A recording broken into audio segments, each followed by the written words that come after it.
Saya pernah mendapatkan pertanyaan dari seorang sahabat ya, Ustadz, apa mungkin istri saya memaksa bercerai karena kena guna-guna atau kena pelet?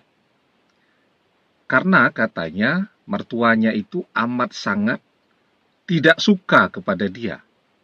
12 tahun menikah, dia belum juga kaya-kaya.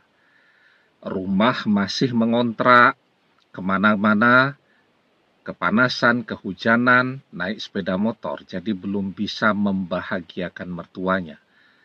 Jadi kalau mereka bercerai, mertuanya ingin menikahkan istrinya ini dengan seorang laki-laki yang jauh lebih kaya raya daripada dia. Dan mertuanya tidak peduli itu. Bagaimana dengan nasib 3 orang anak dari pernikahan ini, padahal anak-anak ini adalah cucu mereka. Bagaimana dengan tumbuh kembang mereka ketika orang tuanya berpisah, bagaimana dengan masa depan mereka, dan seterusnya. Nah, ya tentu saja yang namanya mungkin atau tidak sangat mungkin. Karena yang namanya guna-guna, ilmu pelet, atau sihir perceraian, sihir tafrik, itu semua adalah bagian dari ilmu sihir, ya.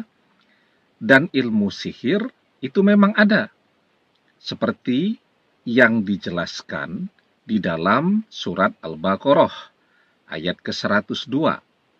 Walakinna syayatina kafaru yu'allimuna nasa syikhra. Hanya setan-setanlah yang kafir mengerjakan sihir. Mereka mengajarkan sihir kepada manusia. Nah, jadi sihir itu adalah sesuatu yang ada. Kita juga mengetahui ya, kisah Nabi Musa alaihi salam yang menghadapi ular-ular yang dikeluarkan oleh para penyihir Fir'aun. Nah, jadi ketika memang ada tanda-tanda yang menunjukkan bahwa mantan atau orang yang kita cintai itu terkena salah satu dari berbagai ragam ilmu sihir, bisa saja memang pada saat itu dia sedang dalam pengaruh sihir tadi. Ada 3 tandanya ya paling tidak. Sebenarnya tandanya banyak sekali, tapi nanti videonya jadi berjam-jam. Secara umum, tandanya ada 3. Yang pertama, perubahannya itu biasanya terjadi cukup cepat atau kalau tidak bisa dikatakan sangat cepat, ya. Jadi manusia itu sebenarnya punya pagaran ya, punya sistem pertahanannya sendiri. Tapi sistem pertahanan itu kadang-kadang jebol ya. Misal ya, ketika wanita sedang menjalani siklus haidnya. Kan ketika sedang haid, biasanya orang, bukan biasanya kan, memang wanita tidak sholat pada saat itu. Nah, itu wanita sedang berada pada pertahanan yang paling rendah atau tidak ada pertahanan sama sekali. Apalagi di kita kalau haid, tidak cuma sholatnya berhenti, tetapi berdoanya juga jadi berhenti semua. Masuklah ilmu sihir tadi. Atau mungkin kecapean luar biasa. Pulang kerja, langsung tidur, tidak sempat untuk berdoa, tidak sempat untuk berwudu terlebih dahulu. Maka ketika dia tidur, masuklah pengaruh sihir tadi. Ya, atau bisa jadi kan,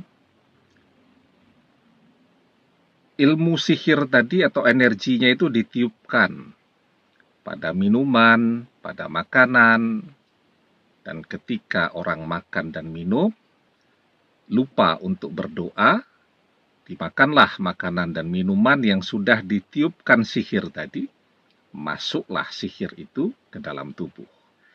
Nah, jadi ketika sihir itu sudah melewati pertahanannya manusia, maka perubahannya cepat.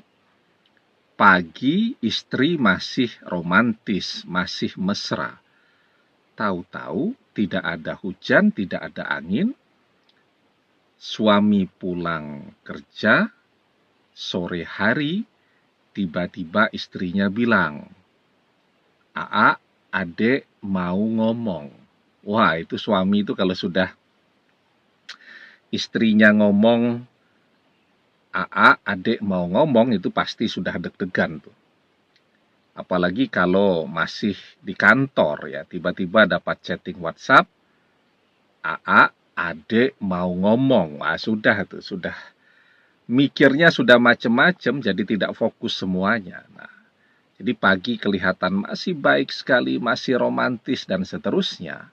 Sore hari dia minta untuk diceraikan. Jadi perubahannya cepat. Yang kedua, biasanya emosinya menjadi sangat tinggi. Ya, karena setan-setan yang membisikkan untuk bercerai, nah itu kan membangkitkan emosi dan kemarahan ya. Karena yang namanya ilmu pelet ya, misal tadi ya, orang tua itu mau menjodohkan dengan laki-laki lain. Ya, jadi cara kerjanya itu ya harus satu paket.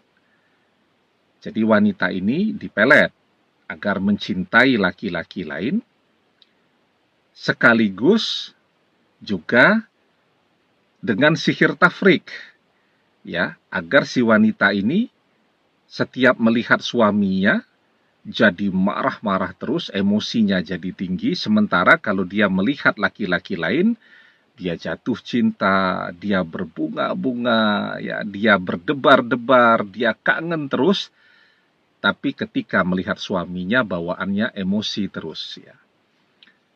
Jangankan ketemu, mendengar nama suaminya saja sudah bawaannya ngamuk-ngamuk terus. Ya, karena tadi satu paket, jadi ilmu pelet dan sihir tafrik. Nah, kalau satu paket begini, orang kita sering menyebutnya sebagai guna-guna ya.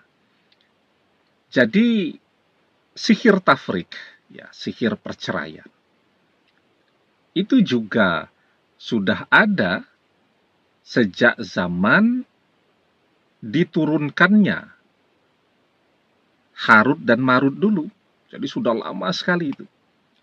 Sudah ribuan tahun yang lalu itu sudah dikenal adanya sihir tafrik atau sihir perceraian. Juga dijelaskan di dalam surat Al-Baqarah ayat ke-102. Fayata'allamuna minhuma ma yufarriquna bihi bainal mar'i wa zaujih. Maka mereka mempelajari dari kedua malaikat itu, Harut dan Marut, apa yang dengan sihir itu mereka dapat menceraikan antara seorang suami dengan istrinya. Ya. Jadi yang kedua itu, emosinya jadi sangat tinggi itu. Misal mantan kita kepada kita, emosinya tinggi sekali. Bawaannya kalau sudah ketemu kita pasti ngamuk, pasti marah. Kalau marah itu pakai histeris, pakai teriak-teriak. Yang ketiga, tandanya jadi blank ya. Blank itu banyak lupanya, bahkan mungkin kadang-kadang kalau tingkat energi dari sihirnya sangat kuat, mungkin dengan kita jadi tidak kenal. Ya. Atau kalau tidak terlalu kuat, misal kita cerita sesuatu, yang mengerjakan itu adalah mantan. Misal dia pernah membelikan kita jaket.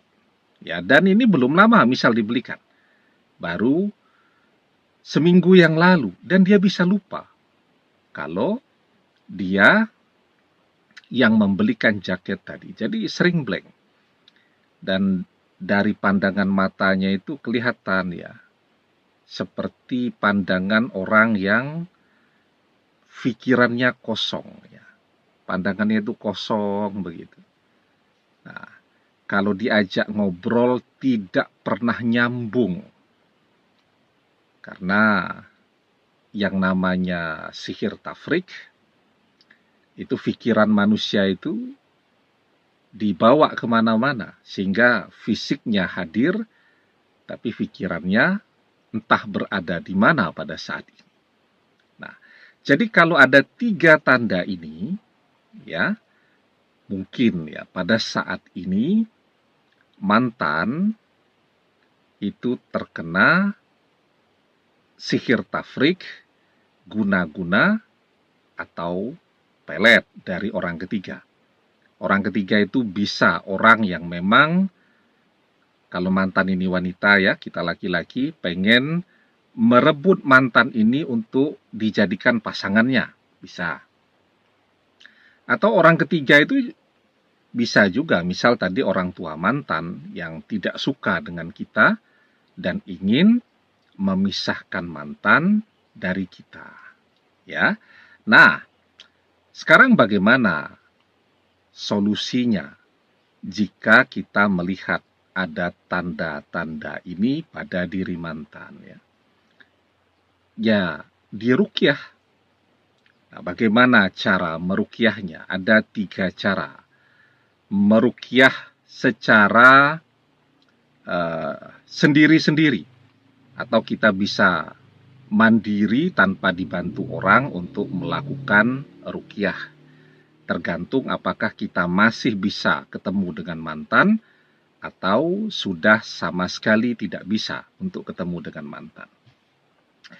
Nanti insya Allah saya buatkan ya video cara melakukan ruqyah sendiri. Ya, dan insya Allah semua orang bisa melakukan ruqyah. Yang penting tahu caranya. Ya, ada beberapa ayat yang harus dihafalkan terlebih dahulu. Nanti saya buatkan videonya kalau memang banyak yang butuh ya. Kalau video yang ini bisa mencapai 1 juta view, nanti saya buatkan video bagaimana cara melakukan ruqyah sendiri. Dan semoga mustajab begitu ya. Kalau memang banyak yang melihat tanda-tanda itu dan membutuhkan ilmu ini ya.